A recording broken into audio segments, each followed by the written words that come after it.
भारतीय सेना के ऑपरेशन सिंदूर ने पड़ोसी देश पाकिस्तान में कितनी तबाही मचाई है, इसका खुलासा खुद एक दिग्गज पाकिस्तानी ने कर दिया है, जिसे सुनकर आप भी चौंक जाएंगे। इतना ही नहीं, इस पाकिस्तानी ने अपने पीएम शहबाज शरीफ और अपने सेना प्रमुख असीम मुनीर की भी पोल खोल दी है। तो ऐसे में आइए हम आपको बताते हैं कौन है वो पाकिस्तानी दिग्गज जिसने अपने देश की पोल खोल करके भारत के सामने बड़ा सबूत रख दिया है कि उनके हमले में पाकिस्तान का कितनी बड़ा नुकसान। ऐसे में आइए हम आपको बताते हैं कौन है वो पाकिस्तानी दिग्गज जिसने अपने देश की पोल खोल करके भारत के सामने बड़ा सबूत रख दिया है कि उनके हमले में पाकिस्तान को कितना बड़ा नुकसान उठाना पड़ा है। दरअसल ऑपरेशन सिंदूर के बाद से ही पाकिस्तान कोई भी नुकसान ना होने की बात कह रहा था। वहीं अब पाकिस्तान के ही पूर्व एयर मार्शल मसूद अख्तर ने उसकी पोल खोली है। पूर्व एयर मार्शल ने एक टीवी इंटरव्यू में साफ तौर पर कहा है कि भारत ने एक के बाद एक 4 ब्रह्मोस मिसाइलें दांगी। भारत की सटीक कार्रवाई के पाकिस्तान का airborne warning and control system यानी AWACS तबाह हो गया। पाकिस्तान के ही पूर्व एयर मार्शल मसूद अख्तर ने कबूल किया है कि भारत की ब्रह्मोस मिसाइल ने उनके देश में तबाही मचा दी। मार्शल मसूद अख्तर ने सार्वजनिक रूप से कैमरे पर स्वीकार किया है कि ऑपरेशन सिंदूर के तहत भारत के हालिया सटीक हमलों के दौरान देश के महत्वपूर्ण airborne warning and control system विमान को नुकसान पहुंचा है। मसूद अख्तर ने एक टीवी इंटरव्यू में कहा कि भारतीय सेना ने लगातार 4 ब्रह्मोस मिसाइलें दांगी।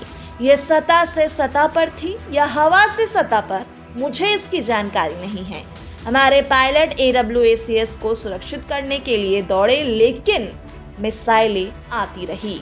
लेकिन दुर्भाग्य से चौथी मिसाइल भोलारी एयरबेस के हैंगर से टकराई, जहां हमारा एक AWACS खड़ा था। ये क्षतिग्रस्त हो गया। बता दें कि भारत ने जिन 11 एयरबेस पर निशाना साधा उनमें से एक है भोलारी एयरबेस।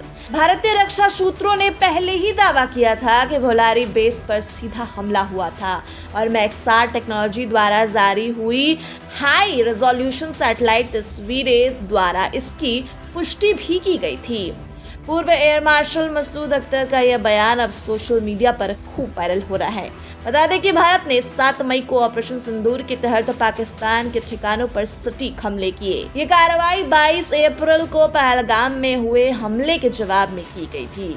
इसके बाद पाकिस्तान ने 8, 9 और 10 मई को भारतीय सैन्य ठिकानों पर हमले की कोशिश की, जिनका भारतीय सेना ने करारा जवाब दिया। इस जवाबी कार्रवाई में पाकिस्तान के कई सैन्य ठिकानों को नुकसान पहुंचा, जिनमें एयरबेस, रडार साइट्स और कमांड सेंटर शामिल हैं। इस बीच ऑपरेशन सिंदूर को लेकर गुरुवार को बड़ा खुलासा हुआ था। बताया गया था कि करीब 15 ब्रह्मोस मिसाइलें दागकर भारत ने पाकिस्तान के एयरबेसों को निस्तानबूद कर दिया। 9 और 10 मई की रात को भारत ने पाकिस्तान के 12 में से 11 एयरबेस पर हमले किए और उसके चीनी एयर डिफेंस सिस्टम को ध्वस्त कर दिया। सूत्रों ने बताया कि इन हमलों में भारत ने अपनी सबसे शक्तिशाली ब्रह्मोस मिसाइल का इस्तेमाल किया। भारतीय वायुसेना ने करीब 15 ब्रह्मोस मिसाइलें पाकिस्तानी एयरबेस पर दांगी। ब्रह्मोस सुपरसोनिक क्रूज मिसाइलें और राफेल लड़ाकू विमानों से छोड़ी गई स्कैल्प मिसाइलें ने पाकिस्तान में खूब तबाही मचाई। इन मिसाइलों ने उसके विमान संचालन नेटवर्क और अन्य क्षमताओं को ध्वस्त कर दिया। अचानक हुए इन हमलों से पाकिस्तान थर्रार गया। ऐसा पहली बार हुआ कि भारत ने ब्रह्मोस मिसाइल का प्रयोग किसी सक्रिय संघर्ष में किया। भारत ने अपनी सुपरसोनिक क्रूज मिसाइल की ताकत दिखाई।